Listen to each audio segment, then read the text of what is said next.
Have you ever felt like you were doing everything, and yet somehow getting nowhere? Have you ever believed that if you just worked a little harder, moved a little faster, pushed a little more, life would finally make sense? And what if the real answer was the exact opposite of everything you've been told? There was a man named Daniel Harper.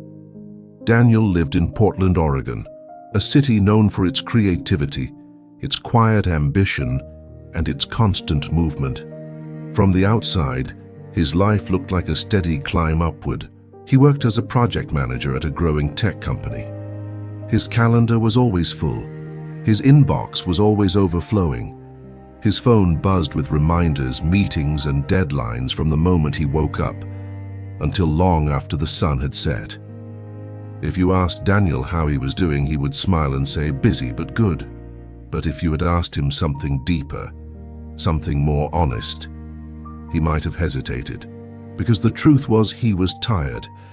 Not the kind of tired that sleep could fix, not the kind that came after a long day, but the kind that settled quietly into his chest and stayed there. Every morning, Daniel woke up already behind. He would reach for his phone before his eyes were fully open. Emails, messages, notifications, a list of things he hadn't done yet, and a longer list of things waiting for him. He told himself this was normal. This was what success looked like. The faster you moved, the more you achieved. The more you achieved, the closer you got to the life you wanted. At least, that's what he believed. So he kept going. He filled every empty space with something productive. Podcasts during his commute, work calls during lunch, side projects in the evening. Even his weekends became carefully scheduled blocks of self-improvement. But something strange began to happen. The more he did, the less satisfied he felt. It was subtle at first, a quiet sense that no matter how much he checked off his list, the list never really got shorter. A feeling that every achievement was immediately replaced by another expectation. A thought that crept in late at night, when everything finally went quiet. Is this it? He pushed that thought away. He told himself he just needed to try harder. But life has a way of interrupting us when we refuse to listen. One Thursday afternoon, Daniel found himself sitting in yet another meeting. The conversation blurred into the background. Slides moved across the screen. People spoke, but none of it seemed to land. And then, without warning, his chest tightened. His breath became shallow. His heart raced. The room felt smaller. He stepped out, trying to stay composed, but his hands were shaking. He told himself it was nothing, just stress, just a bad day. But later that night, sitting alone in his apartment, he realized something he couldn't ignore anymore. He didn't recognize his own life. Everything was full, but nothing felt meaningful. That weekend, for the first time in years, Daniel did something unusual. He canceled everything. No meetings, no plans, no productive tasks. At first, it felt uncomfortable. He kept reaching for his phone. He kept thinking about what he should be doing. The silence felt loud. So on Sunday morning, trying to escape that feeling, he went for a walk. No destination, no headphones, just walking. And that's when he noticed something he hadn't in a long time. The sound of leaves under his feet, the quiet hum of the city waking up. The way the sunlight moved through the trees, it felt unfamiliar, as if he had stepped into a version of life he had forgotten existed.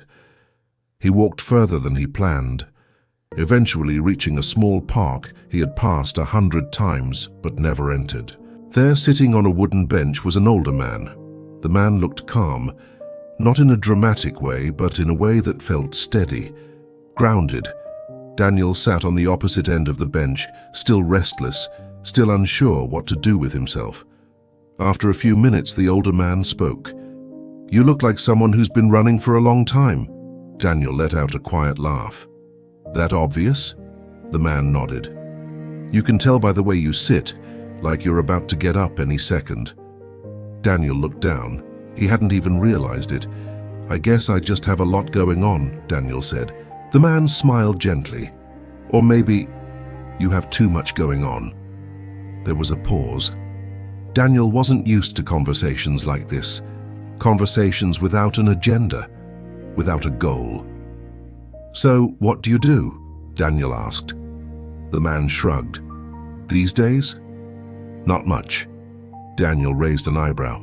"Not much? I used to do a lot," the man continued, "chasing opportunities, building things, always moving.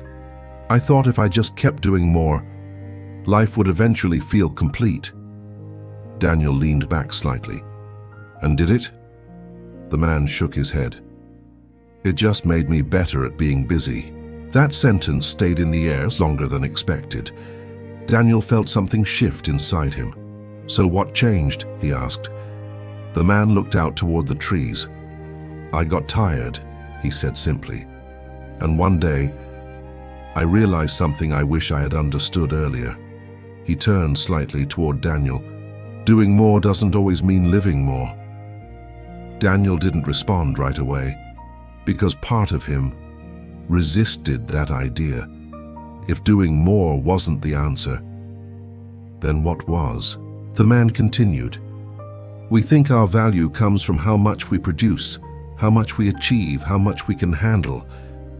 But sometimes all that doing becomes a way of avoiding something."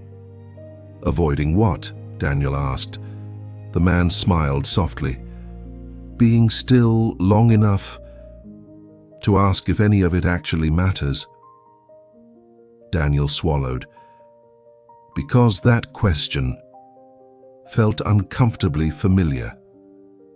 They sat in silence for a while, and for the first time in a long time, Daniel didn't feel the need to fill it. That conversation didn't change everything overnight, but it planted something. A small, quiet thought that Daniel couldn't ignore anymore. What if doing less wasn't falling behind? What if it was the beginning of something else? Over the next few weeks, Daniel started making small changes. Nothing dramatic. He stopped checking his phone first thing in the morning. He took walks without distractions. He said no, more often than he said yes. At first, it felt wrong, like he was being lazy, like he was wasting time. But something surprising began to happen. His mind felt clearer. Decisions that once felt overwhelming became simpler. Moments that once passed unnoticed began to feel meaningful. He realized that when he wasn't constantly rushing, he could actually see his life, not just move through it. Work didn't disappear, responsibilities didn't vanish, but his relationship with them changed. He stopped trying to do everything and started focusing on what actually mattered.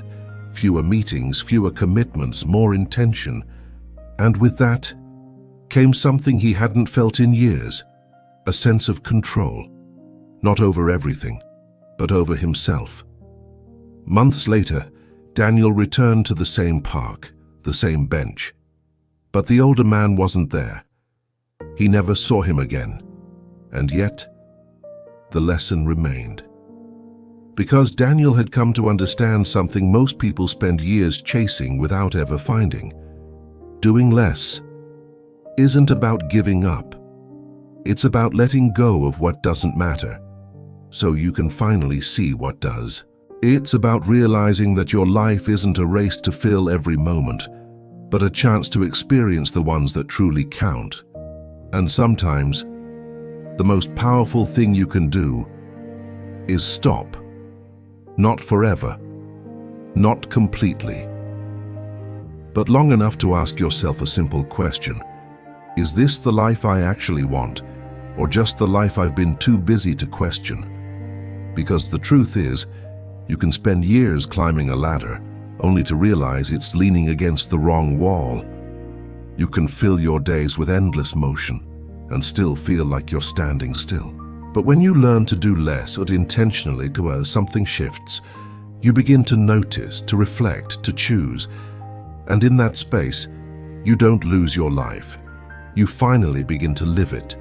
So if you've been feeling overwhelmed, constantly busy, quietly exhausted, maybe the answer isn't to push harder. Maybe it's to pause, to step back, to let go, just enough to see clearly again. Because sometimes the wisdom you're searching for is waiting in the silence you've been avoiding. If this story resonated with you, take a moment to like the video, share your thoughts in the comments, and subscribe to Life Lessons for more stories that help you see life a little differently. Thank you for being here, and I hope you find the courage to do a little less and live a little more.